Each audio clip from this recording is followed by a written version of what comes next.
మీ ఎలాంటి వ్యాపార ప్రకటనలకైనా వెంటనే మా ఛానల్ సంప్రదించండి. నమస్తే. ఈరోజు మన స్టూడియోలో ప్రముఖ తంత్ర జ్యోతిష్యులు, జ్యోతిష్ రత్న, జ్యోతిష్ సామ్రాట్ చింతా రుక్మన్ గదర్ గారు మనతో ఉన్నారు. సో గురుగారితో మాట్లాడేద్దాం.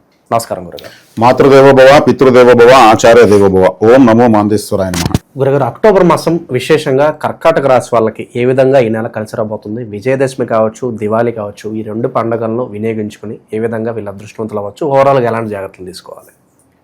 2025 సంవత్సరం అక్టోబర్ మాసం కర్కాటక రాశి వాళ్ళకి ఎలా ఉందని చెప్పుకునేదాని ముందు, ప్రతి నెల మనము ప్రతి రాశికి ఆ రాశి యొక్క ప్రత్యేకమైన విషయాలు కొన్ని మాట్లాడుకుంటున్నాం. అందులో భాగంగా మనకు ఈ కర్కాటక రాశి అంటేనే కాలపురుషుడు 4వ రాశి, మాతృ కారకుడైన చంద్రుడి యొక్క రాశి.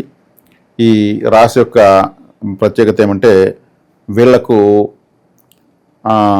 అన్నీ ఉంటాయి అని చెప్పచ్చు, అన్నీ ఉండి అన్నీ లేవు అని చెప్పచ్చు. అన్నీ ఉంటాయి కానీ అన్నీ ఉండవు. అంటే అన్నీ అనుభవిస్తారు, అన్నీ అనుభవించలేరు. దీనికి ఎగ్జాంపుల్ శ్రీరామచంద్రుల వారే. ఆయన కర్కాటక రాశి పునర్వసు నక్షత్రంలో పుట్టాడు. ఆయన ఒక రాజు కానీ రాజ్యం లేదు. ఆయన భార్య ఉంది, ఆమె దూరం కలిపింది. పిల్లలు ఉన్నారు, వాళ్ళు దూరంగానే ఉన్నారు. అన్నదమ్ములు ఉన్నారు, వాళ్ళకి దూరం వెళ్ళాడు. రాజ్యం ఉండి అడవిలో ఉన్నాడు. అంటే ఆయనకు సంతోషం ఉంది, తను నిజాయితీగా బతుకుతున్నానని. కానీ కట్టుకు నిలిపిన పడుకోవాల్సి వచ్చింది. అంటే వీళ్ళకు అన్ని సౌకర్యాలు ఉంటాయి, వాటికి మళ్ళీ వీళ్ళు ఏదో కారణంగా దూరంగా ఉంటారు. అందరూ దూరం అవుతారు. ఇప్పుడు ఈ రాశిలో పుట్టిన వాళ్లకు స్థిరత్వం చాలా తక్కువ, డౌట్లు ఎక్కువ. శ్రీరామచంద్ర వారు కూడా 12,000 అనుమానాలు వచ్చాయి. అవి నివృత్తి చేశాడు వశిష్ఠుల వారు. అదే వశిష్ఠ గీత. కళ్ళతో చూస్తే ఏది నమ్మరు. కాబట్టి సంతోషం వచ్చినా ఎక్కువే, బాధ వచ్చినా ఎక్కువే. ఏది లిమిటేషన్గా రాదు. కాబట్టి ఈ స్థిరత్వం ఎందుకు తక్కువ అంటే చంద్రుడే రాశ్యాధిపతి, ఆయనకి స్థిరత్వం తక్కువ. గ్రహాల్లో అన్నింటిలోకి స్థిరత్వం తక్కువ చంద్రుడికే. కరిగిపోతాడు, పెరిగిపోతాడు. 2.5 డేకి ఒక 30 degrees దాటేస్తాడు. 2.5 సంవత్సరానికి శని రాశిని దాటుతాడు. ఈ రాశి వాళ్లకు శని, కుజ, చంద్ర కాంబినేషన్ ఉంటే చాలా అద్భుతం. ఈ రాశిలో వాళ్ళకు అంటే కర్కాటక రాశి కానీ లగ్నంలో పుట్టిన వాళ్ళకు శని, చంద్ర, కుజులు ఎక్కడ కలిసి ఉన్నా కానీ వీళ్ళ జీవితం అద్భుతంగా ఉంటుంది. ఎందుకంటే కుజుడు ఈ రాశిలో నీచ పొందుతాడు. శనికి పుష్యమి నక్షత్రం ఈ రాశిలోనే ఉంది. రాశి అధిపతి చంద్రుడు. దీనికి ఆపోజిట్ రాశి మకరం. మకరంలో శ్రవణం ఉంది. అక్కడ కుజుడు ఉచ్చస్థితి పొందుతాడు. అది శనేశ్వరుడు రాశి. అదే వృశ్చిక రాశిలోకి వచ్చేక్కడికి అక్కడ చంద్రుడు నీచపడతాడు. అది కుజుడు రాశి. శనికి అన్వయ నక్షత్రం ఉంది. ఈ ముగ్గురు కాంబినేషన్ అద్భుతంగా ఉంటుంది. అంటే వీళ్ళకు చాలా మంచి గ్రోత్ ఉంటుంది అర్థం. అదే కుజుడు లేకుండా శని చంద్రులు మాత్రమే ఉంటే అలా ఉండకూడదు. శని కుజులున్నా కుదరదు, చంద్రుడు కుజుడున్నా కుదరదు. వీళ్ళు ముగ్గురు కలిసి ఉండాలి. ఇది ఈ రాశి యొక్క ఒక ప్రత్యేకమైన కాంబినేషన్. కాబట్టి ఈ రాశికి ఈ మాసం మనం ఎలా ఉందో ఫలితాలు మాట్లాడుకుందాం. గడిచినటువంటి చంద్రగ్రహణము ఈ రాశి వాళ్ళకి మొట్టమొదటి నెంబర్ 1 సీరియల్ నెంబర్ 1 కర్కాటక రాశి. అష్టమ స్థానంలో రాశ్యాధిపతికి రాహుగ్రస్త చంద్రగ్రహణం. శని కూడా వక్రించి వస్తున్నాడు. ఎక్కడికి? కుంభంలోకి. కాబట్టి వీళ్ళకు ఎఫెక్ట్ ఎక్కువ. కాబట్టి ఈ ఎఫెక్ట్ని తప్పించుకుంటే బియ్యము, నల్ల నువ్వులు, మినుములు, తెల్ల బట్టలో వస్త్రంలో బియ్యం, నల్లటి వస్త్రంలో నల్ల నువ్వులు, మినుములు సిమెంట్ కలరు, అది రాహు యొక్క రంగు. అంటే పొగ రంగు ఒక విధంగా చెప్పాలంటే light colour, grey colour, cement colour క్లాత్లో కట్టుకోవచ్చు. రూపాయి బిళ్ళ 11 పెట్టి 4 నిమ్మ పండ్లు, 4 విభూది పండ్లు పెట్టి, ఆకు వక్కలు, పసుపు కుంకుమ పెట్టి నవగ్రహ మండపంలో పెట్టేయచ్చు. యాచకులు లాంటి వాళ్ళకి ఇచ్చేయచ్చు. తలస్నానం చేయాలి, కంపల్సరీ చేయాలి. ఈ 3 గ్రహాలకు సంబంధించినటువంటి ఇది తంత్ర పరిహారం. ఈ రాశిలోకి ఈ నెల 18 నుంచి గురువు వస్తున్నాడు. రాశిలోకి గురువు రావడం మంచిదే. గురువు ఉచ్చస్థితి పొందుతారు. ఈ ఉచ్చస్థితి పొందడం గురువు యొక్క ఫలితం ఎలా ఉంటుందంటే, మామూలుగా జన్మలోకి గురువు రావడం వల్ల అంత మంచిది కాదు. ఏ గ్రహం జన్మలో ఉంటే అంత ఫలితాన్ని ఎఫెక్టివ్గా ఇవ్వదని అంటారు. కానీ భాగ్యాధిపతి షష్ఠ భాగ్యాధిపతి కాబట్టి ఇక్కడ ఏ విధంగా చెప్పొచ్చు అంటే, వీళ్ళు వృత్తిపరంగా వీళ్ళు పెట్టే ఎఫర్టు ఈ సంవత్సరం ఫలితాలు రాబోయే సంవత్సరం అద్భుతంగా ఉంటాయి. ఈ సంవత్సరం వీళ్ళు పెట్టేటువంటి అంటే 6వ స్థానము అంటే సర్వీస్, మనం చేసే వర్క్. ఇప్పుడు ఒకరి కింద ఉద్యోగం చేయాలంటే 6వ స్థానము, తనే సొంతంగా ఏమైనా పని చేయాలంటే 10వ స్థానం, సొంత వృత్తి 10వ స్థానము. ఇంకొకరి కింద పనిచేసేది 6వ స్థానం. 2 వృత్తులే. ఎలా చేస్తున్నారు ఆ వృత్తి? సొంత షాపా లేదా ఒక షాప్లో పనిచేస్తున్నావా? ఇప్పుడు ఈ సంవత్సరం పెట్టే ఎఫర్టు రేపు సంవత్సరం వీళ్ళకి విశేషమైన ఫలితాన్ని, మంచి ఎక్స్పీరియన్స్ని, ఒక కోచింగ్ లాగా అనుకోవచ్చు. అంటే ఫ్యూచర్లో నిలబడిపోవడానికి పనికి వస్తుంది. ఈ టైంలో కాలేజీ స్టూడెంట్స్ పెట్టేటువంటి ఎఫర్ట్ రేపు సంవత్సరం మంచి రిజల్ట్, మంచి ర్యాంక్తో పాస్ అవుతారు. డల్ స్టూడెంట్స్ కూడా ఈ సంవత్సరం ఇంకా తర్ఫీదు అయిపోతారు బాగా. ఎగ్జామ్స్ టైంకి అంతా ఫుల్ ట్రాక్లోకి వచ్చేస్తారు. క్లవర్ స్టూడెంట్స్ మరింత ర్యాంక్ స్టూడెంట్లుగా మారిపోతారు. అది ఫలితాన్ని ఇస్తుంది. అంటే ఇది ఒక ప్రాక్టీస్ టైం అని చెప్పొచ్చు. ఇలా డబ్బులు వస్తుంది, కలిసి వస్తుంది అనేది పక్కన పెడితే వీళ్ళకి ఒక ప్రాక్టీస్. అంటే 6వ ఇంటి వాడు లగ్నంలోకి వచ్చినప్పుడు కొంతమంది చదువులకు కావచ్చు, ఇంకా దేనికైనా కావచ్చు, ఏదైనా ప్రాక్టీస్ ఉంది కదా, దేనికైనా కానీ డబ్బులు కావాలంటే అప్పు పుడుతుంది. కావాలంటే అప్పు దొరికేది కూడా ఒక్కోసారి దొరకదు. అప్పు దొరికితే అది అదృష్టం, లాటరీ కొట్టినట్టే. ఎక్కడ ట్రై అయినా డబ్బులు దొరకలేదు, పిల్లవాడిని కాలేజీకి పంపించాలి, వాడిని ఫీజులు కట్టాలి అంటే అప్పు దొరకడం లేదంటారు. ఇప్పుడు కావాలి దొరుకుతుంది.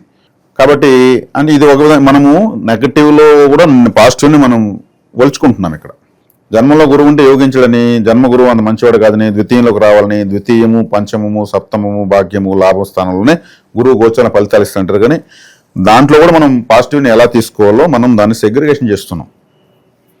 కాబట్టి ఈ విధంగా వీళ్ళు ట్రై చేసుకోవచ్చు. గురువు నుంచి ఎక్కడ గ్రహం ఉన్నా ఆ స్థానం నుంచి మనం ఫలితాన్ని ఏ విధంగా చేస్తే ఫలితం తీసుకోవచ్చు. కొంచెం శ్రమ పెట్టడం వల్ల, కొంచెం అడిషనల్ థాట్ పెట్టడం వల్ల చేసుకోవచ్చు. కాబట్టి గురువు జన్మలోకి వచ్చేయాలంటే ఏం ఇబ్బంది లేదు. నేను చెప్పిన విధంగా చేసుకుంటే ఫలితం తీసుకోవచ్చు. ఇక రవిగ్రహము 3, 4 స్థానాల పైన ఉంది. ద్వితీయాధిపతి చతుర్థంలో కూడా మంచిదే. కాకపోతే రవి 4వ ఇంట్లో ఉంటే ఓవర్ లైటింగ్ ప్లానెట్ కాబట్టి వీళ్ళ ఊర్లో వీళ్ళకు కన్నా కొంచెం ఊరు దాటితే బాగుంటుంది. చదువుడు ఇచ్చా, వృత్తి ఇచ్చా, వ్యాపారం ఇచ్చా. ఇప్పుడు రైతు ఉంటాడు, ఊరు దాటి వ్యవసాయం ఎట్లా చేస్తాడు? పొలం ఊర్లోనే ఉంటుంది. తను తెచ్చుకునే ఎరువులు ఆ ఊర్లో కొనకుండా సిటీకి పోయి తెచ్చుకోవడం బెటరు. ఎరువులు కానీ, మందులు కానీ, ఇంకేదైనా విత్తనాలు కానీ బయట ఊళ్ళో తెచ్చుకోవడం బెటరు వీళ్ళ ఊళ్ళో తెచ్చుకున్నానికన్నా. అన్ని ప్రతి సంవత్సరం ఆయన దగ్గర 10 సంవత్సరాలు నేను అన్ని తీస్తున్నానండి. ఈ సంవత్సరం ఇచ్చినటువంటి ఏది మందులు సెట్ కాలేదు, ఎరువులు సెట్ కాలేదు, అన్నీ సెట్ కాలేదు, కరెక్ట్గా ఇచ్చేటట్టు ఉంటారు. ఈ టైంలో బయట పోవడం మంచిది. ఇలా ఆలోచన విధానం మార్చుకుంటే చాలు. కాబట్టి విద్యార్థులు కూడా చదువులు రీత్యా కావచ్చు, ఇంకేదైనా కావచ్చు. ఇప్పుడు డబ్బులు ఉంది, ఫ్లాట్ కొనాలా, ఉండూరులో కన్నా ఇంటి ఎదురుగానే ఉండొచ్చు. ఈ సమయంలో కొనకూడదు, బయటలో కొనాలి. ఇన్స్టాల్మెంట్లో బయటలో కొనాలి. రవి అడుగునట్టు ఓవర్ లైటింగ్ అయిపోతుంది. మన మొహంలోకి 1000 క్యాండిల్ బల్బ్ వేసుకుని మనకి ఏం కనిపిస్తుంది? అంత లైటింగ్ ఉంటే. కాబట్టి రవి సొంత ఊర్లో ఉన్నాడు కాబట్టి అక్కడ వద్దు. బుధుడు కూడా సొంత ఊర్లో ఉన్నాడు. 4వ స్థానం అంటే గృహస్థానం, మాతృస్థానం అర్థము. కాబట్టి కొంచెం బయట వెళ్ళి చేసే ప్రయత్నాలు బాగుంటాయి. అదేవిధంగా కుజుడు మాసాంతంలో 5వ ఇంట్లోకి వెళ్తున్నాడు. ఇది మంచిదే. కుజుడు స్వస్థానంలోకి రావడం మంచిదే. కాబట్టి వీళ్ళు ఈ రాశిలో ఉన్న వాళ్ళు ఏదైనా ట్రైనింగ్ అంటే మార్షల్ ఆర్ట్స్ కావచ్చు, పోలీసు, ఆర్మీ కావచ్చు, డాక్టర్స్ కావచ్చు, ఎంబీబీఎస్ ప్రాక్టీస్ కావచ్చు, లేదా క్లినికల్ షాపులు పెట్టుకోవడం కావచ్చు, ఇవన్నీ దీనికి సంబంధించినటువంటి కారకత్వాలు. కొంచెం మాస్ యాంగిల్స్ ఉన్నా కూడా వీళ్ళు చేసుకోవచ్చు. అంటే అవన్నీ కూడా కలిసి వస్తాయి. అష్టమంలో రాహు ఉన్నాడు. నేను చెప్పాను రాహుకి, చంద్రుడికి, శనికి పరిహారం అది కంపల్సరీ చేసుకోవాలి. అది చేసుకున్న తర్వాతనే వీళ్ళకి ఏదైనా వర్కౌట్ అవుతుంది. తర్వాత వీళ్ళకి శని భాగ్యస్థానంలో నుంచి అష్టమంలోకి, భాగ్యస్థానం అష్టమ స్థానాలకి మధ్యలో వక్రంలో ఉన్నాడు. కాబట్టి శనికి సంబంధించి నేను నువ్వుల పరిహారం చెప్పాను, అది చేసుకోవడం చాలా మంచిది. కాబట్టి వీళ్ళకి ఇప్పుడు అష్టమ శని అని లేదా భాగ్య శని అని, అష్టమ రాహు అని అన్కంఫర్ట్లోకి వెళ్లకుండా చక్కగా ఈ పరిహారాలు చేసుకోవడం వల్ల వీళ్ళు కూడా అన్ని రాసులలాగా విన్నింగ్ షాట్ కొట్టచ్చు. సో శుభకార్యాలకు సంబంధించి డబ్బులు అరేంజ్ అవడం అంతా కూడా బాగానే ఉంటుంది. ఇప్పుడు దొరికేదంతా ఇప్పుడు అప్పులు దొరుకుతాయి. ఎందుకంటే ఇప్పుడు ఆదాయాలు అనేవి లేవని అర్థం. 6వ ఇంటి లగ్నంలోకి వచ్చేసాడు, అప్పే తీసిస్తాడు.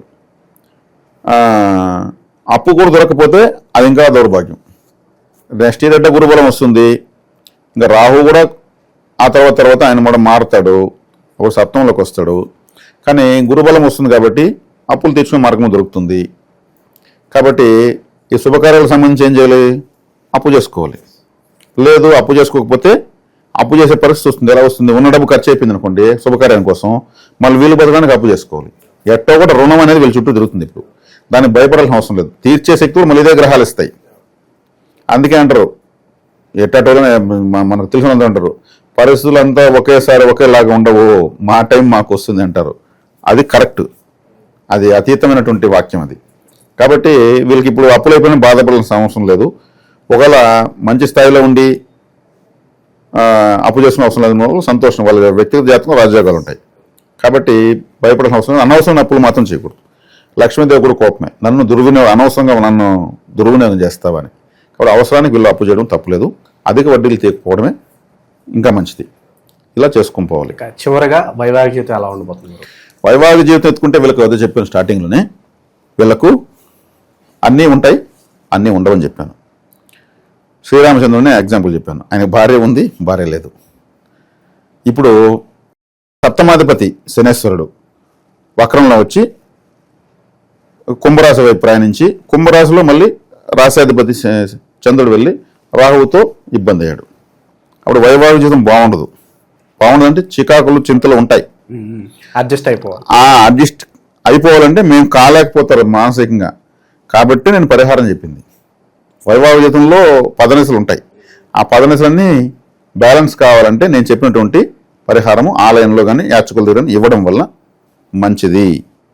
అది. ఇక చివరిగా గురుగారు నక్షత్రాల గురించి మాట్లాడదాం. వాళ్ళ ఆహార పదార్థాలు కావచ్చు, ఇక ఏ నక్షత్రం వాళ్ళని పెళ్లి చేసుకోకూడదు, ఎలాంటి వివరాలు మాకు తెలియదు. పునర్వసు, పుష్యమి, ఆశ్లేష ఈ 3 నక్షత్రాలు ఈ రాశిలో ఉంటాయి. పునర్వసు నక్షత్రం అంటే షుగర్ కేన్, చెరుకు రసం, చెరుకు గడ. షుగర్ కేన్ అంటే మనకు చాలా వరకు ఫుడ్ దొరుకుతుంది. బెల్లం, షుగర్ కేన్ జ్యూస్ వల్ల బెల్లం తయారది. బెల్లంతో చేసిన కాజాలు, బెల్లంతో చేసినటువంటి పొంగలి, చాక్లెట్స్, కాఫీ, దాంతో చేసినటువంటి ఎన్నో పదార్థాలు, ఆ నాటు బెల్లంతో చేసినటువంటి అనేక పదార్థాలు అవన్నీ కూడా వీళ్ళు తీసుకోవచ్చు. షుగర్ కేన్ జ్యూస్ కనిపిస్తే ఒక గ్లాస్ తాగేసి వెళ్ళచ్చు. అదేవిధంగా పుష్యమి నక్షత్రం. పుష్యమి నక్షత్రం అంటే పాయసం, మనకు పాయసం తయారు చేస్తారు కదా చక్కగా, తీయటి పాయసము, తర్వాత సాంబార్ రైస్, ఈ 2. అదేవిధంగా ఆశ్లేష నక్షత్రం అంటే లడ్డు, మన స్వీట్ స్టాల్లో ఉన్నటువంటి లడ్డు అనమాట. కాబట్టి ఈ పునర్వసు నక్షత్రం వాళ్ళు సంపత్తాలైనటువంటి పుష్యమి నక్షత్రం సంబంధించి పాయసము, సాంబార్ రైస్ ఎక్కువ తీసుకోవచ్చు. అదేవిధంగా పుష్యమి నక్షత్రం వాళ్ళు నేతితో చేసిన లడ్డు, లేదా దాంట్లో కూడా మోతీచూర్ లడ్డు అని, ఇంకా తిరుమల లడ్డు అని, ఇంకా రకరకాల లడ్డూలు ఉంటాయి. ఇట్లా లడ్డూకు సంబంధించినటువంటి రవ్వ లడ్డు అని ఎన్నో ఉంటాయి.